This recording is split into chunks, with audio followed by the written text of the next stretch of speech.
Kuvempu ವಿಶ್ವವಿದ್ಯಾನಿಲಯದೊಳಗೆ correspondence ಡಿಗ್ರಿಗೆ ಒಂದು ಪದವಿ ಇದಕ್ಕೆ ಕರೆಸ್ಪಾಂಡೆನ್ಸ್ಗೆ ನಮಗೆ ಒಂದು ಬಸವತತ್ವವನ್ನು ಒಂದು ಸಬ್ಜೆಕ್ಟ್ ಆಗಿ ಪರಿಚಯ ಮಾಡಿದ್ರು. ಬಸವತತ್ವವನ್ನು ಒಂದು ಸಬ್ಜೆಕ್ಟ್ ಆಗಿ ಪರಿಚಯ ಮಾಡಿದ್ರು. ಹಾಗೆ ಬಸವತತ್ವವನ್ನು ಒಂದು ಸಬ್ಜೆಕ್ಟ್ ಆಗಿ ಪರಿಚಯ ಮಾಡಿದಾಗ BA ಇನ್ ಬಸವತತ್ವ ಕರೆಸ್ಪಾಂಡೆನ್ಸ್ ಅದು ದೂರ ಶಿಕ್ಷಣದೊಳಗೆ BA ಇನ್ ಬಸವತತ್ವ ಅಂತ ಆಗಿ BA ಇನ್ ಬಸವತತ್ವದಲ್ಲಿ ಮೊದಲನೇ ಅಡ್ಮಿಷನ್ ನಮ್ದೇ. ಅದರಲ್ಲಿ BA ಇನ್ ಬಸವತತ್ವ ಕನ್ನಡ ಇಂಗ್ಲೀಷು ಭಾಷೆಗಳು ತಗೊಂಡ್ವಿ. ಅದಾದ ನಂತರ BA ಇನ್ ಬಸವತತ್ವ ಒಂದು ಸಬ್ಜೆಕ್ಟು, ಅದಾದ್ಮೇಲೆ ಹಿಸ್ಟ್ರಿ ಮತ್ತು ಸೋಷಿಯಾಲಜಿ ತಗೊಂಡ್ವಿ. ಈ 3 ಸಬ್ಜೆಕ್ಟ್ ತಗೊಂಡು ಅದನ್ನ ಅಧ್ಯಯನ ಮಾಡ್ತಾ ಹೋಗಿದ್ವಿ. ಅಷ್ಟೊತ್ತಿಗಾಗಲೇ ಚಿತ್ರದುರ್ಗದಲ್ಲಿ 3 ವರ್ಷ ಮುಗ್ದಿತ್ತು. ಶಿವಮೊಗ್ಗ ಬಸವ ಕೇಂದ್ರ ಖಾಲಿ ಇತ್ತು.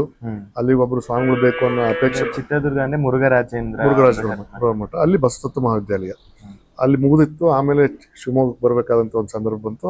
ಅಷ್ಟರಲ್ಲೇ ಶಿವಮೊಗ್ಗ ಬಂದ ಮೇಲೂ ಕೂಡ ಕುವೆಂಪು ವಿಶ್ವವಿದ್ಯಾನಿಲಯದಲ್ಲಿ ಮತ್ತೊಂದ್ಸರಿ ನಾನು ಬಸವತತ್ವವನ್ನು ಕರೆಸ್ಪಾಂಡೆನ್ಸ್ ಆಗಿ BA ಮಾಡಿದೆ. ಆ BA ಮುಗಿದ ಮೇಲೆ ಕರೆಸ್ಪಾಂಡೆನ್ಸ್ MA ಮಾಡಿದೆ. MA ಮುಗಿದ ಮೇಲೆ ಕರೆಸ್ಪಾಂಡೆನ್ಸ್ PhD ಮಾಡಿದೆ.